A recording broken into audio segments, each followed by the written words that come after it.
अलैकुम रहमतुल्लाहि व बरकातहू। क्या हाल दोस्तों, ठीक हो? हकूक़ुल इबाद किसे कहते हैं? बंदों के हकूक़ बंदों पर। हकूक़ुल्लाह से ज़्यादा हकूक़ुल इबाद पर जोर दिया गया है, क्योंकि मैदान हशर में इसकी परसिश बहुत ज़्यादा होगी। ये नाक़ाबिले माफ़ी जुर्म है।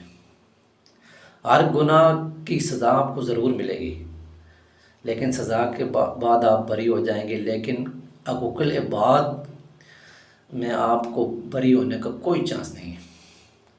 अगर आप किसी बंदे का हक दबा लेते हैं, उसके साथ ज़्यादती करते हैं, जब तक वो बंदा आपको माफ़ ना करे, अल्लाह पाक भी आपको माफ़ नहीं करता। अल्लाह पाक फरमाते हैं कि मैं हर गुनाह माफ़ कर सकता हूँ, लेकिन बंदे के हकूक़ नहीं। वो बंदा ही माफ़ करे तो करे। अगर उस बंदे ने ज़िंदगी में आपकी ज़्यादती माफ़ कर दी तो हो सकता है कि आप मैदान हशर में अज़ाब से बच जाएं। अगर उस बंदे ने आपकी ज़्यादती, आपने उसका हक दबाया, उसने माफ़ नहीं किया, आप 5 वक़्त नमाज़ें पढ़ें, 100 साल पढ़ें, हज़ारों हज करें, आपकी बख्शिश का सवाल ही पैदा नहीं होता। आपके लिए जन्नत वाजिब हो जाती है। इसलिए किसी का हक न दबाएं।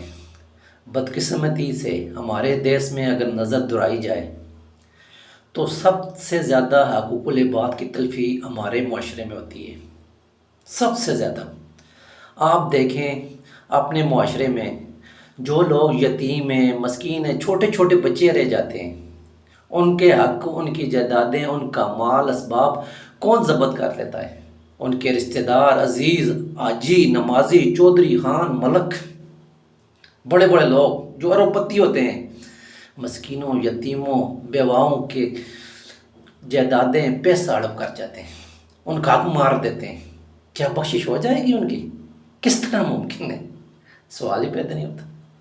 बंदे का हक बंदे पर जो है वो कभी माफ़ हो सकता ही नहीं है, जब तक वो बंदा आपको माफ़ ना करे। मैंने अपनी आंखों से देखा है ऐसे लोगों को भी, छोटे छोटे बच्चे, खसूसी बच्चे, माजूर बच्चे, यतीम बच्चे, मस्कीन बच्चे, उनको अरबपति ने, हाजी नमाजी ने उनकी जायदादें ज़ब्त की, उनका पैसा हड़प किया, उनको बेदखल किया। इतना बड़ा जुल्म हमारे माशरे में। हम इंसान हैं, हम फिर भी अपने आप को इंसानों में जो गिनवाते हैं। गोरे तो इस तरह नहीं हैं। चलो उन्होंने कलमा नहीं पढ़ा, आपसे तो बेहतर हैं, वो किसी का हक दबाते तो नहीं हैं। हकूक़ुल इबाद में मुख्तलिफ़ चीज़ें हैं। हम 4 आदमी बैठे हुए हैं, किसी के पीछे बात कर रहे हैं, ये भी हकूक़ुल इबाद में आता है। इसे गीबत है, लेकिन हकूक़ुल इबाद में भी इसे शुमार किया जाएगा। हम उसकी हक तलफ़ी कर रहे हैं, इसे अल्लाह पाक हमें कभी भी बख्शिश नहीं करेगा। अगर हमने किसी को अपनी ज़बान से तकलीफ़ दी है, उसकी भी हमने हक तलफ़ी की है। हमने कोई ऐसे अल्फाज बोल दिए हैं जिससे उसकी दिल आज़ारी हुई है, तो हमने उसका हक मार दिया है। जब तक वो आदमी हमें माफ़ नहीं करेगा, हमें कब्र और जहन्नम के अज़ाब से कोई शख्स भी बचा नहीं सकता, कोई भी बचा नहीं सकता। हमने किसी की ज़मीन दबा ली है, हमने कोई चोरी कर लिया, डाका मार लिया, जो कुछ भी आराम से किसी का 1 रुपया खा लिया है, ये हकूक़ुल इबाद में आ जाता है। दूसरे का हक कभी भी माफ़ नहीं होगा। ये सवाल ही पैदा नहीं होता है।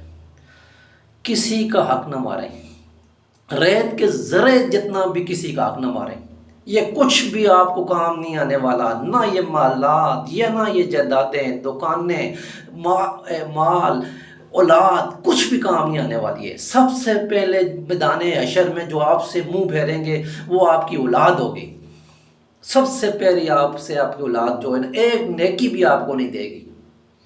इसलिए अपनी औलाद की खातिर दूसरों की हक तलफ़ी मत करें, ख़ासकर यतीमों की। हमारे मुआशरे में 99% लोग यतीमों का माल खाते हैं, उनकी जायदादें ज़ब्त करते हैं, उनके साथ फ़रेब और धोखा करते हैं। 99% लोग, और वो लोग आपको मस्जिदों में सबसे पहली सफ़ में भी नज़र आते हैं। वो हाजी नमाजी भी होते हैं। ये नमाजें, ये हज کس کام کے؟ اگر آپ کسی کا مال کھا رہے ہیں، آپ یتیموں اور مسکینوں، بے بسوں، بے سہاروں، غریبوں پر ظلم کر رہے ہیں، ان کا تلفی کر رہے ہیں، تب کیا بخشش ہوگی؟ حقوق العباد کی کبھی بھی بخشش نہیں ہوتی۔ کسی کے ساتھ زیادتی نہ کریں، کسی کا حق زندگی میں نہ دبائیں۔ اللہ پاک جو ہے ہمیں کسی کے حق دبانے سے بچائے۔ اللہ پاک جو ہے اس گناہ سے ہمیں محفوظ رکھے۔ آمین ثم آمین۔